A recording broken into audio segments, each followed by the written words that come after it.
Ассалаумағалейкум қазақ елі, отандастар, жерлестер, туыстар, бауырлар. Мен Маржан қыздарыңыз, әдеттегідей Америкадан алдарыңызға шығып тұрмын. Бүгін көтеріп отырған мәселе мынау тағы да Назарбаев жөнінде. Осы шілде айының аяқ жағында мекен бір жаңағы бейне жазбаларға тап болдым. Сол Назарбаев жөнінде қазір бәріміз, жырымыз да, әніміз де, сырымыз да осы Назарбаев болып жатыр, әрине жаман жағынан. Сондайды қарап отырып таң қалдым. Таң қалғаным соншама енді қалай деп, мына ол көрген бейне жазбам жаңағы әптен енді мынау кешелі бүгінгі бұның жаңағы халыққа жасаған қиянаттары емес, оның алдындағы бұл бастаған кезінде президент болып келгеннен бастап өзі осындай жаман опасыз жолдарда жүрген екен. Бұл жаңа президенттікке келгенге дейінде мынау Колбенді алып тастағаннан кейінде жаңағы қасындағы осы менің мүмкін қарсыласым болады-ау дегендерді жаңағы жолынан кәдімгідей өлтіру жолымен алып тастай беріпті. Міне осының бәрі қазір шығып жатыр, міне бәрін оны қазір қорықпай айтып жатыр. Сөзіме дәлел етіп, осы жаңағы берген сұхбат, осы туралы кісінің берген сұхбатын осы бейне жазбаның астында қалдырамын, қай жерден алғанымды бұл мағлұматтарды. Міне соны өздеріңіз көріп тыңдап өтсеңіздер болады. Енді адам жан түршігерлік, шынымды айтсам. Ол кездерде мүмкін сондай сыбыстарда жүрген де шығар, ол кезде онша ашық айтылмады. Сол үшін де бұл оны ешкім білген жоқ, тек жаңағы сол жақын адамдары ғана білген. Бір кісінің жаңағы күйеуін де өлтірген, жаңағы Санжар Жандосовты да машина қағып кеткен, ол да кәдімгідей елін сүйетін сондай жақсы кісі болған. Одан да басқа тағысы бар. Енді оның бәрін тәптіштеп айтпай-ақ қояйын, жаңағы бейне жазбаны көрсеңіздер, өздеріңіз білесіздер. Менің айтқым келіп тұрғаны бұл жөнінде. Оның бәрін сіздерге қайталап айтып беру үшін айтып тұрған жоқпын. Мен сіздерге қандай ой түйгенімді айтқым келіп тұрды, сіздермен бөліскім келіп тұрғаны. Сонда қараңыздаршы. Міне, осының бәрі, осы мағлұматтардың бәрі, осы ақпараттардың бәрі қазір шығып жатыр желіге, бұны бәрі көріп жатыр, бұны бәрі естіп жатыр, оған жаңағы айтып отырған кісінің дәлелдері де бар екен, қарап отырсаңыз. Соған қарағанда бұл енді мен сеніп те отырмын бұл ақпаратқа. Енді бұл жерден менің түйіп атқан ойым, мынау Назарбаевтың соншалықты мынау ақшаны сүйгені, мынау абыройдан бәрінен айырылды, мына ақшасынан да енді айырылатын қауіп төніп тұр, Ал міне сол екеуінің ортасында бұл жаңағы атақ абыройын емес, мынау ақшаны әлі де таңдап тұр. Сонда бұл қазіргі күні бұның бәрі, ақпараттың бәрі мынау желіге шығып жатыр, мынау жер бетіне шықты дейікші, бұрын түкпірде тығылып отырған ақпараттардың бәрі қазір міне шығып, бәріміз танысып жатырмыз, бәріміз естіп жатырмыз, біліп жатырмыз. Бұны әрине жаңағы Тоқаевтың рұқсатымен, Назарбаевтың рұқсатымен шығып отырған дүниелер. Бұлай деп тұрғаным, қазіргі күні әлі көріп тұрсыздар қалай Назарбаевтың жүйесінің жұмыс істеп отырғанын.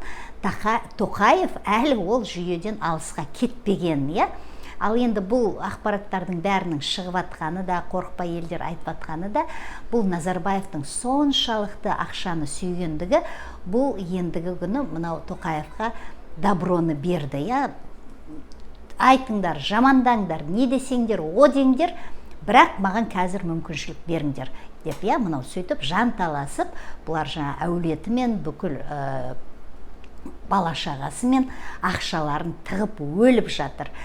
Қайтып жаңағы бұл жерден ақшамен сытылып кетеміз деп, қайтып ақшаны сақтап қаламыз деген әрекетте жүріп, бізді халықтың көңілін басқа жаққа аударып қойып, мынандай жаман ақпараттардың өзін шығартуға, міне ақшаны сүйгендігі үшін, сүйгендігінен осындай ақпараттардың шығып кетуіне де рұқсатты беріп отыр деген ой келді. Міне соншалықты байлықты, соншалықты ақшаны сүйгендігі, міне көрдіңіздер ма, А енді бұл кішкене миының түйсігі болса, кішкене иманы болатын болса жүрегінде, ертең ана жаққа, бүгін емес, ертең емес, төрінен көрі жақын тұрған кезінде, абыроймен ең болмаса кішкене абыроймен кетейін деп жаңағы жаман ақпараттардың бәрін әзір шығартпауға болады ғой.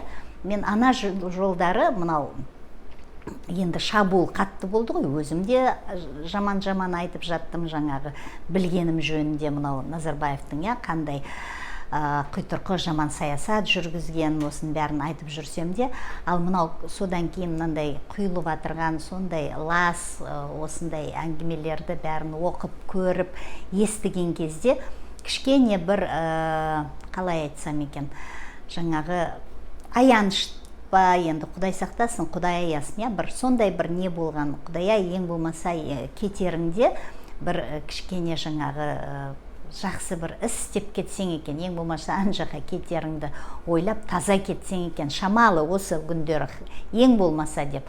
Жоқ, ол одан әрмен жаңағы сол өзінің болотасына бағып тұрып батып жатыр. Мынандай лас әңгімелердің бәрі шығып жатыр.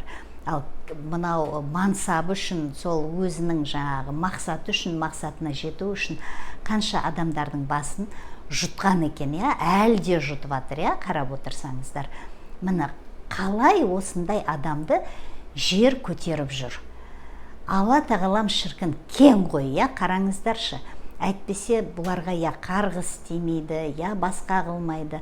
Міне әлі де қорықпайды. Бұның енді арты белгілі ғой, енді жақсы болмайтыны. Ол айдан анық, туты к бабке не ходи демекші, орыстар айтпақшы. Бұл жерде көріпкел болудың да қажеті жоқ. Алла бар, аққа Құдай жақ демекші. Міне осынысына қарап, міне Назарбаевтың енді мынау қазіргі қаптап жатыр, бәріміз жаңағы жамандап жатырмыз, жаман нелерінің істерінің бәрі шығып жатыр, ашыққа желіде шарлап жүр. Міне соның бәрін шығарып қойып, ол тағы да жер басып жүр. Бала шағасы жер басып жүр, жерге мананы көргеннен кейін жерге өздері қолдарын көтеріп кіріп кету керек еді, ең болмаса енді жаңағы ендігі анау 200 миллиард долларды, ең болмаса соның жартысын қайтарып, өз еріктерімен қайтарып, жаңағы зерлеп тұрып, кешірімді сұрап, сөйтіп кетудің орнына бұл әлі өлгенше арпалысып өліп жатыр. Көрдіңіздер ма, қаншалықты ақшаны сүйген деген, мынау масқара енді. Мен біразға дейін содан кет алмадым. Оны содан кейін сіздермен бөлісем деп жүредім, кішкене өзім отпуске кеттім, әйтеуір жүрдім, басқа да мақалалар шығып қалды. Ал енді сол мақалаға қайтадан, сол видео жазбаға қайтадан көзім түсіп, міне соны жаңағы сіздермен бөліссем екен дедім. Сіздер қалай ойлайсыздар? Көріп шығыңыздаршы, енді көрмегендеріңіз, естімегендеріңіз болса, мен сияқты. Міне осы видеороликтің астында қалдырамын. Сіздердің пікірлеріңізді күтемін. Бұл қандай адам болу керек, қалай ақшаны, байлықты сүю керек? Міне осындай грузбен дейді ғой, осындай жүкті желкесінде арқасында, көкірегінде арқалап қалай жүреді адамзат? Бұл адам емес шығар, мен солай ойладым енді. Бұл адам емес шығар, шынымен де, бұл шайтан шығар. Әйтпесе адам, адамзат мынандай ауыр жүкпен білмейм қалай жер басып жүреді. Алла тағала қалай бұған жерді басқызып қойып отыр. Міне осымен бөлісейін деп едім. Ұрыспаңыздар, Болмаса ұрса беріңіздер, тағы да өсек айттың деп. Өсек емес, бұның дәлелі бар. Дәлелді осы бейне жазбаның астында қалдырамын. Оны көріп сіздердің пікірлеріңізді сұраған деген ол енді жаңағы өзекшілік емес шығар. Сол қазақ елі бірігейік, бір болайық, бәріміз бірігіп ОДБК-дан шығатынымызды, Евразия одағынан шығатынымызды, Ресейді еш жағынан да қолдамайтынымызды, Ресейдің Украинаға ашқан соғысына қарсы екенімізді бәр жерде насихаттайық. Халықтың арасында жүрген өзге ұлт өкілдерін ортамызға қосыламын деп жатса, өзектерінен теппейік ағайын, ортамызды кеңейтейік, соларды ортамызға қосайық. Ертең келетін X күні солар да біздің жанымыздан табылатын болсын. Батырларымыз X күнін алып келе жатырған, батырларымыз көрсін, сезсін біздің ортамыздың толып жатқанын, ауызбіршілігіміздің артып жатқанын. Алға қазақ елі!